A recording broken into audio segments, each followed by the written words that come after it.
Thank you, Madam Dolapo Ogusanya, for joining. So, a good afternoon, good evening, good morning to everybody on board this day, depending on the the country you're joining us from. In the past episodes, today is Legacy Hot with Parenting with Akinropo, episode 41. That's awesome. Episode 41. Thank you, Madam Dolapo. Okay, so in the past few weeks that we've started this, many participants from all over the world have had cause to join us, from Sweden. Somebody from Sweden joined. I got in touch with me a few days ago. I didn't know he's been joining. He only just made me to know. So that is how great this session is going. So, depending on where you are watching that you've joined from, I want to appreciate your commitment to always being here every evening on Monday for this session, Parenting with Akinropo. Legacy Hot with Parenting with Akinropo. And I've said it time without number, but I'm still going to say it again, that one of the main purpose of this meeting is the fact that Parenting with Akinropo is live on Ovation International Television on our TV decoder. So not many of us, parents, teachers, we have the opportunity to stay on TV, watching on TV. So whatever that I have discussed on TV, I'm going to dovetail them here so that people will have larger perspective of what has been discussed. Then I will be able to take questions and contributions. And one of the questions that somebody that watched this program last week, one of the questions they sent is what I'm going to be talking about today. And that today's topic is how to increase learning ability in a depressed teen. How to increase learning ability in a depressed teen. But the content covered the whole Generation Z, because when we look at what is happening to the present generation of the children that we have, the Generation Z from 1998 till about now, they are Generation Z. So when we look at the challenges, the peculiar challenges they have, you will understand that, Madam Perebel, thank you for joining. You will understand that, Ms. Omishori, thank you for joining as well. We will understand that many things that are particular to them, some challenges that are particular to them, depression, anxiety, panic attack, all those things are peculiar to them. That is one of those things that actually distinguishes Generation Z from other past generations. So that's why the content that I've created for today, though, is actually for a depressed teen or depressed teens, but because of that peculiarity, it's going to cover the larger percentage of Generation Z. So I welcome everybody on board. So this is how this live session is going to go. First of all, the introduction has been done. The topic, which is how to increase learning ability in Generation Z, or learning ability in a depressed teen. That one has been taken care of. The second one is I'm going to let us know the area of the case in point that I worked on this. The one I worked on this, then another one that I am currently working on. I'm going to make those ones known. Then the third one is courses. Then the fourth one is the game plan for us to increase the learning abilities in these children, in our teenagers, whether they are depressed or not. But there's something I want us to know, that when we have our teenagers around us now, one of those things that is peculiar to them is anxiety and depression. We don't really need to know much. We don't need much knowledge. Well, we have to be conversant. Otherwise, we need much knowledge to ascertain this, whether they are going through anxiety or depression or panic attack. So that is how the session is going to go. Then in the next 30 minutes, 25 minutes, I've already spent 5 minutes. 25 minutes, I will round off. Then I take our questions or contributions. Then at the same time, I respond. Then we respond together. After all, it's there that come, let us reason together. So this evening, you are here. So please let us reason together on how we can chart a way forward for our children. So the first case study I'm going to share with us is this. This thing happened in Washington, United States of America. There is a guy by the name Christopher. He was a little bit above 18 years of age. He was caught up with many, vices in the school, and he had to go to jail. And he was sentenced to 25 years in prison. Now, while he was there, a lot of problems set in for this guy, panic, anxiety. When they came to attend to this guy, the guy wouldn't just want to, respond. He wasn't receptive. Depression set in. He gave up in life, because it was when he got into the prison, that was when his eyes were clear. He knew, that was when he was able to know the havoc of what he has done. But thank goodness for the people, the counselors, they were following up with this guy. So they got to talk to him, they engaged him. Periodically, they will always go. So unknown to them, this guy had been, secretly solving some difficult problems in mathematics.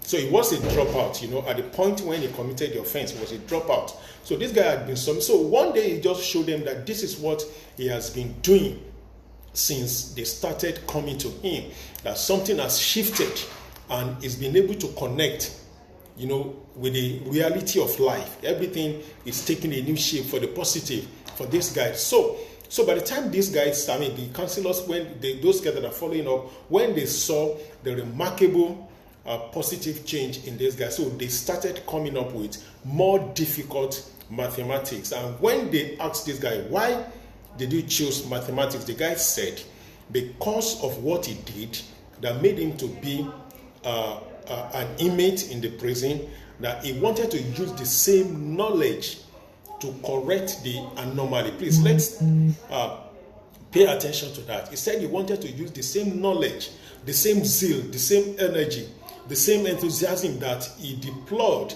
to commit the crime. He wanted to use the same to right the wrongs. He wanted to use the same to solve the problem, the demonstrable problems of the society through mathematics. So when the time, as the time went on, over time, they submitted this guy's solution to the highest body in the United States of America around mathematics, they're in charge of education over there.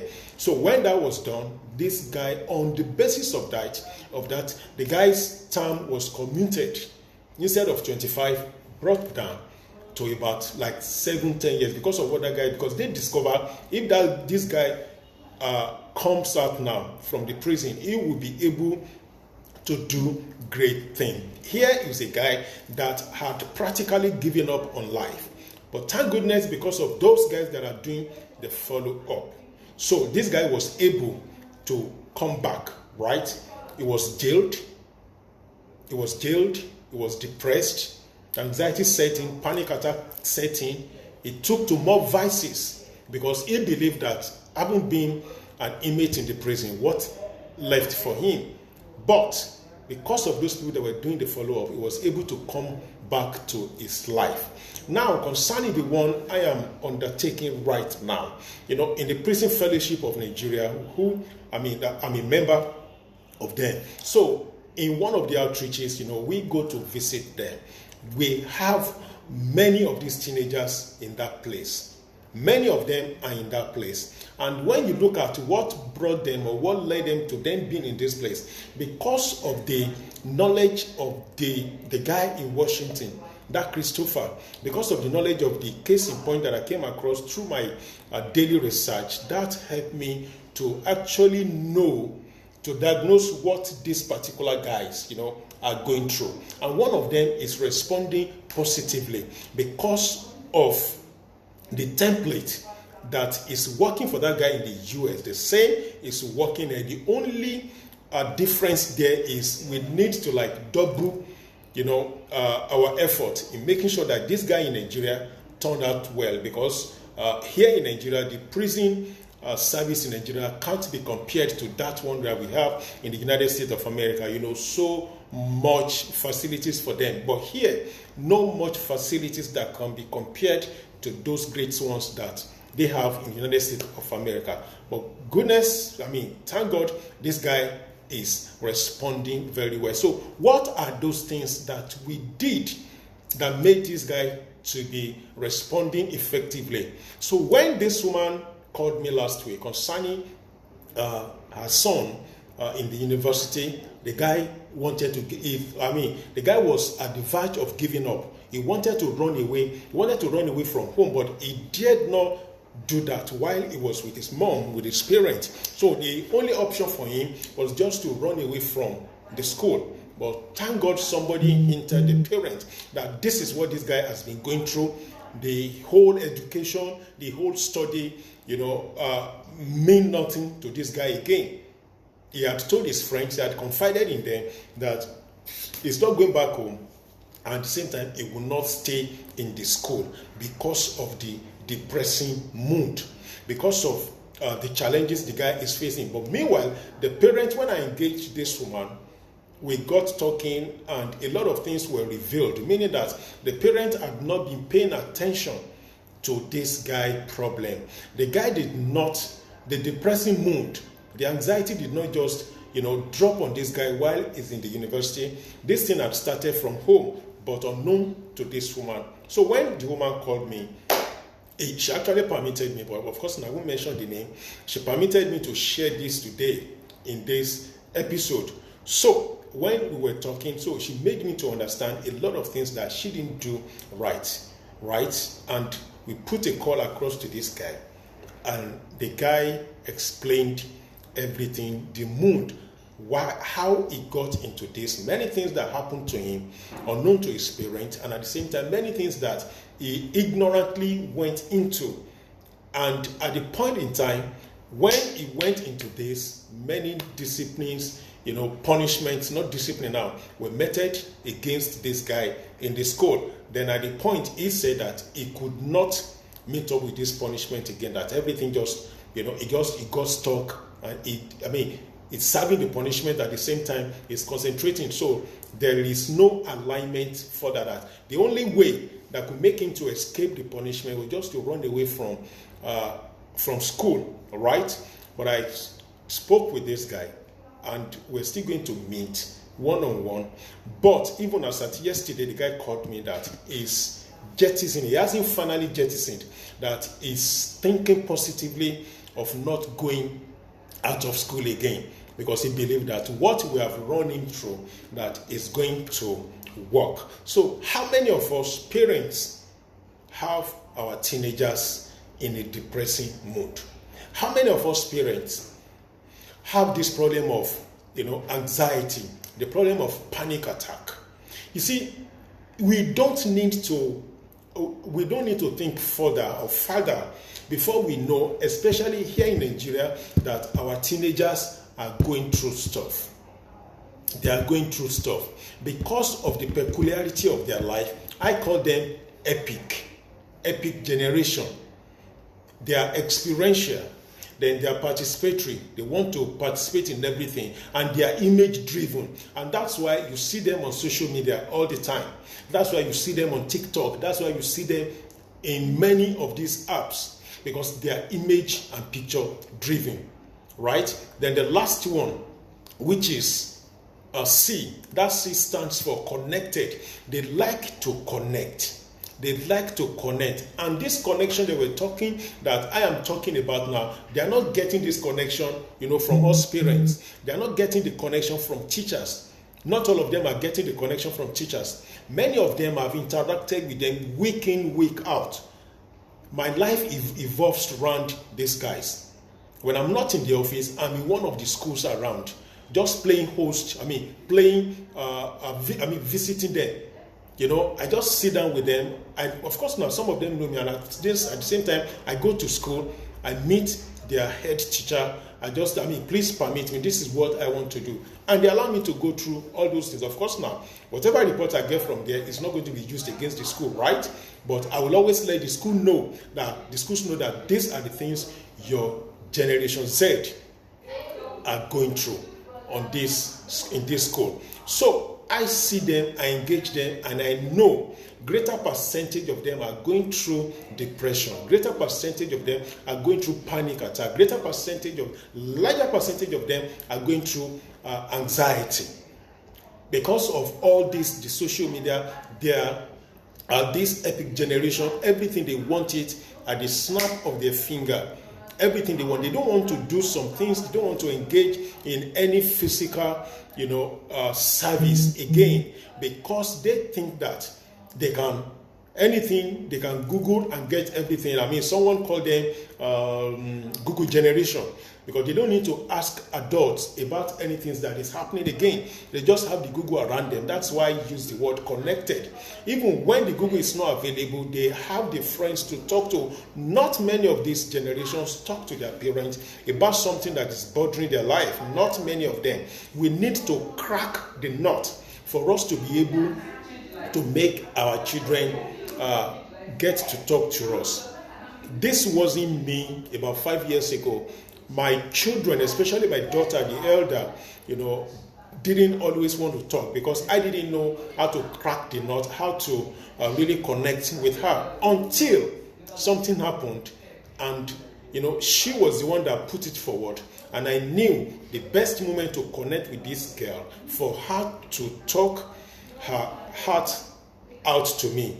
This is the period. So how many of us parents can actually do this? Because depression, anxiety, panic attacks are just synonymous to these guys.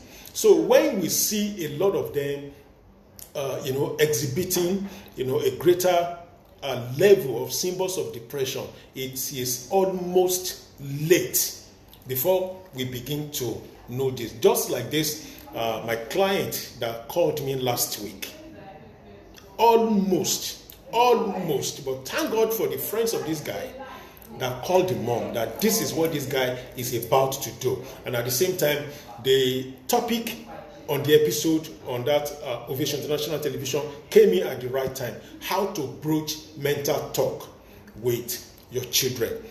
If you are here and you've not really watched that, it's still on my on my Facebook, and at the same time on my Instagram handle. The video is still there.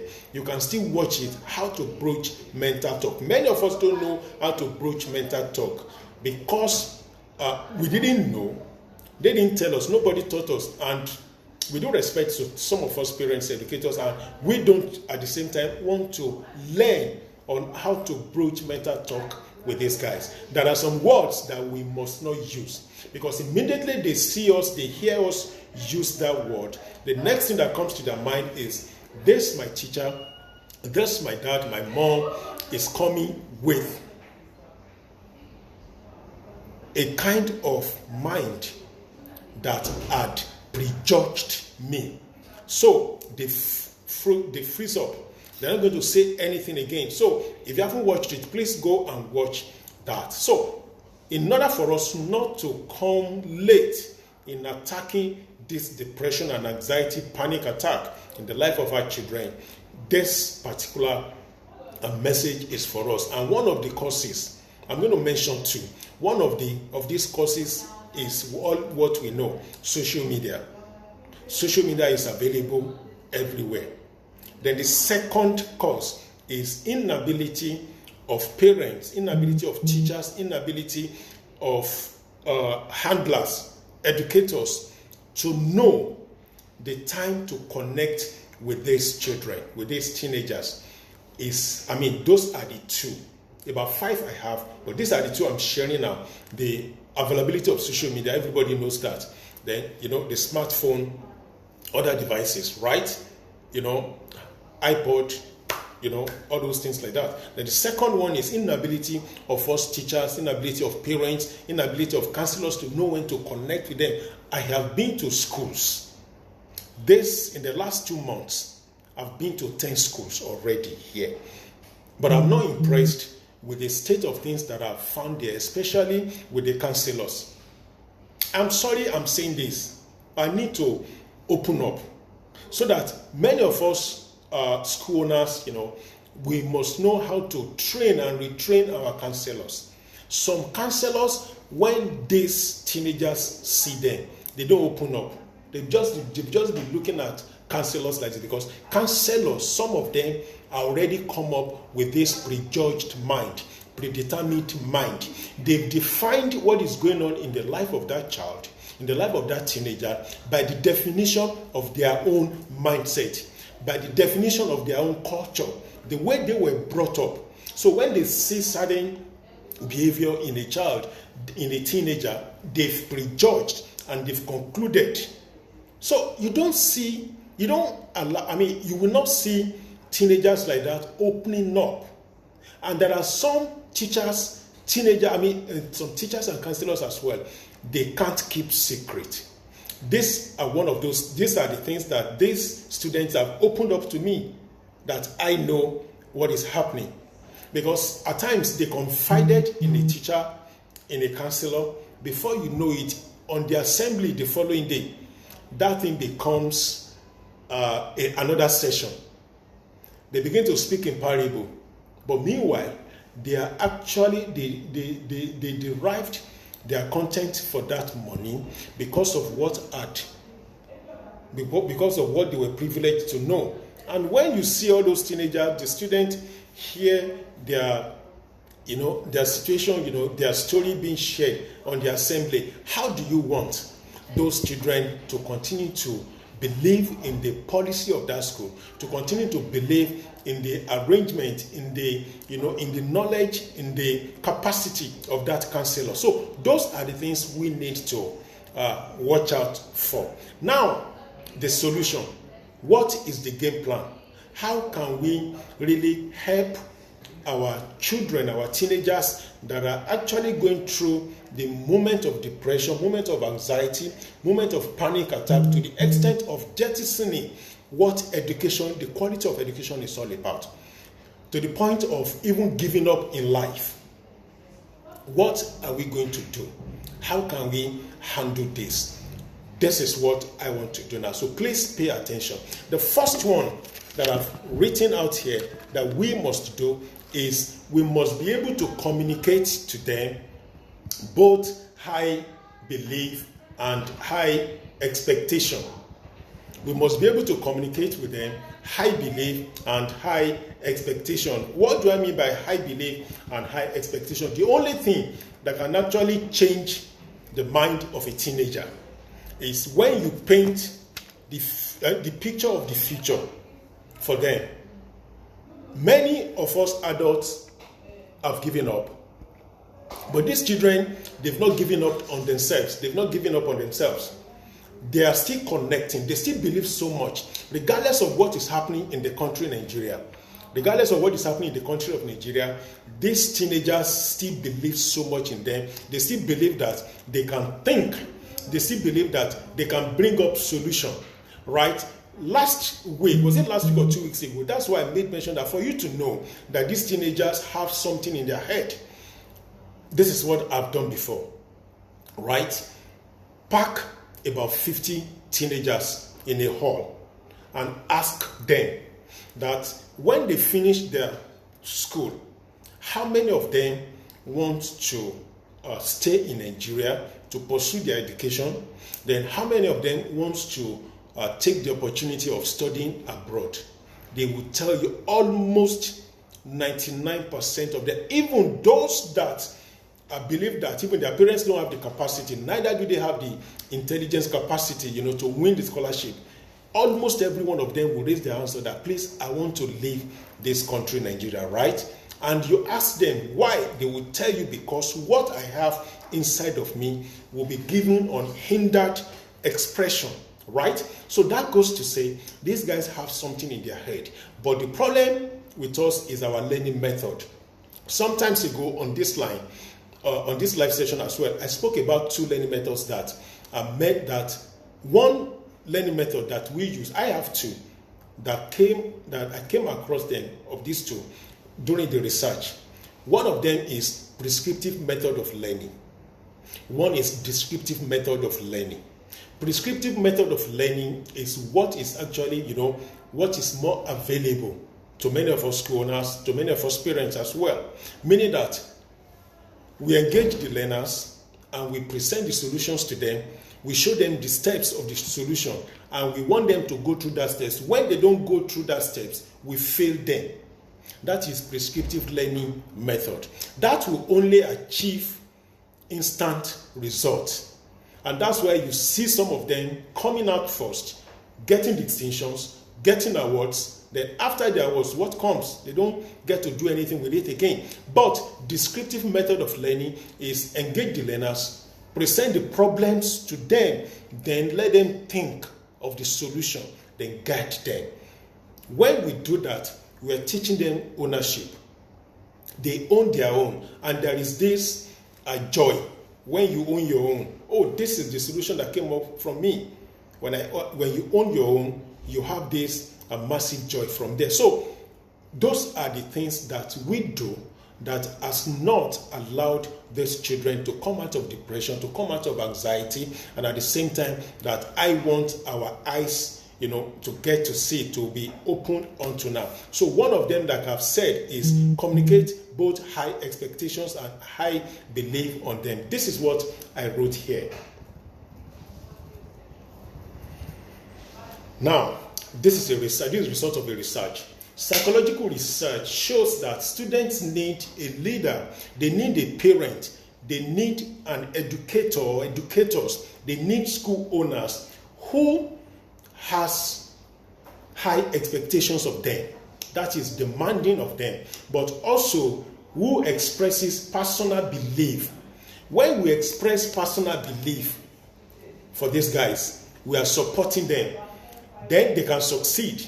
So one is for the head pushing them, right? Then another one is the standard.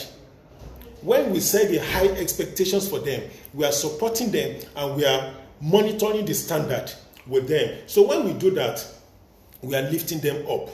So we must be able to set the high standard for them. The US research that I came across, this guy set the standard for himself. Because not until he had been spoken to, not until he had been encouraged, right? So he set the standard, he began to solve difficult mathematical problem.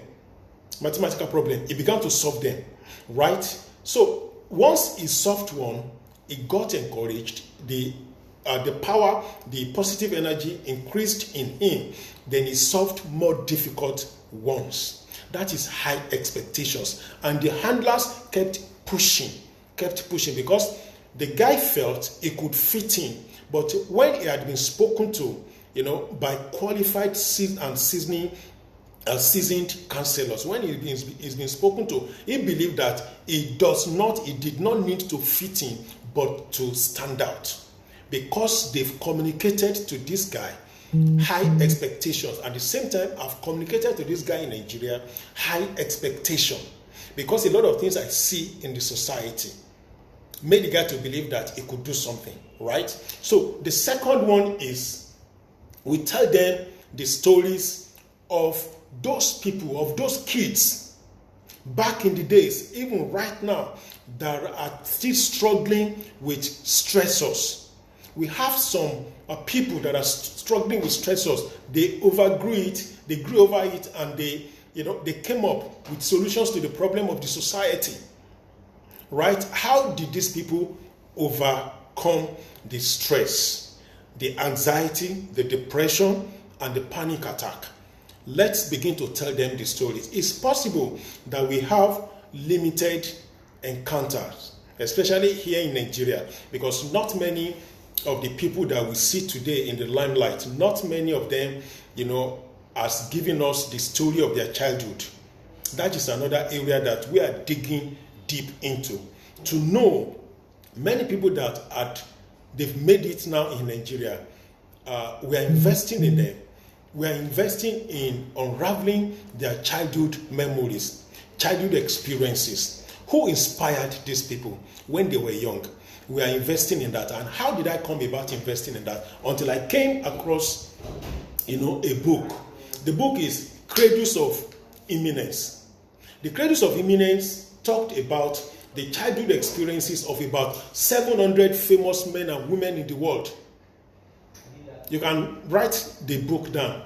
Cradles of Eminence talked about over 700 men and women in the world who had troubled childhood, who had depression as children. So over 90% of them overcame hardship.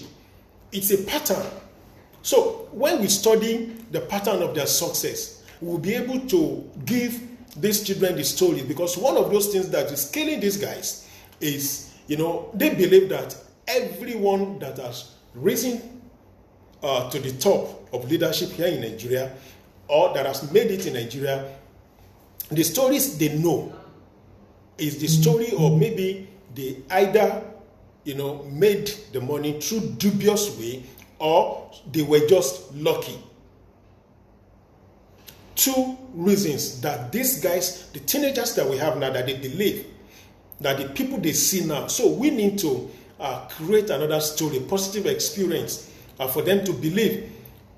Two, one of them is they either believe somebody made the money through dubious ways, or somebody was just being lucky, that he was born with silver spoon, is the uncle that gave him money to start the business. That is the stories they believe. And they think that when now they are depressed, the anxiety is there, the panic attack is there, the only thing they could do was to either want to make the money through dubious way, and if that is difficult and they don't have anyone around them to give them money to start, to give them to be, they don't have anybody around them to want to believe in them, such that the person will invest in them, they give up on life. But when we tell them the stories, and that is one of those researches that my organization is working on, and that these people that we know in Nigeria now, what was their childhood like? So we must be able to tell them the stories, that this is what happened to this person, this is what happened to that person, and these are the stressors that this person faced, and he overcame, and she overcame them. So the third one is offer them challenges that are important and almost unattainable. This is something that I've been practicing in my home in the past, not past now, this is 2021, yes, from 2011. In 2000, okay, Auntie Joy, when telling stories, does the value of the person's story being told matter? Yes, it matters. It matters. That's one of those childhood memories. The person may not tell us, but when we invest in them, in knowing, in unraveling the memories, we will know. And when we know, we'll be able to tell them that at a point in life when this person was a teenager, he did this, he did that. But these are the things that happened that made the man, that made the woman to overcome those negative values. So it is important we make them to understand everything around them. I do give my life, my personal life here. There is nothing that happened to me from age 6, from age 5, that I can still remember that my children did not know. Many of the vices that I went into as a teenager, I told them. Then what I have done to overcome, I told them. Then what I am presently still doing to overcome some certain toxic childhood experiences that I grew up with, they know. So there is nothing to hide for them. So when telling the stories, the value of the person's story being told matter. The value being matter. So they will always know that it is not about making money, but it's about making impact. And when you are making impact, your value must be well taught. Good values must be well taught, nurtured, and followed. Along the line, you will stumble. But you having the ability to realize that you had stumbled and you run to somebody that will, that will teach you, that will nurture you on how to overcome the areas that you have stumbled matter most. So it's important. So we need to offer them challenges that are important and almost attainable. And I was saying that this is one of those things that I've been practicing in my home. This is how I do it. Every time there is a challenge in Nigeria presently that we're having, I put my children through. These are the things that we're facing in Nigeria now. If you were called upon, if tomorrow comes, or even right now, your teacher engages you that, how do you think this problem can be solved? They explain. The explanation will not be perfect, or may not be perfect.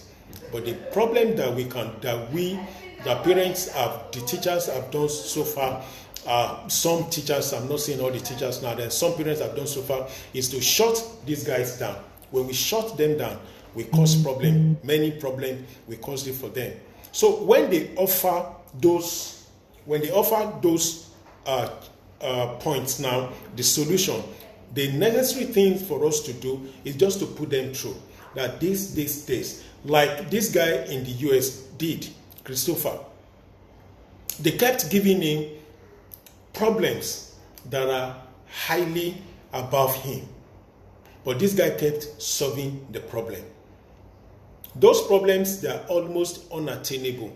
This guy that I spoke to, when he told me about his past life, as much as he can remember, I engaged him that, what are those things that you can remember at what age? And he told me he can remember many things from age 4.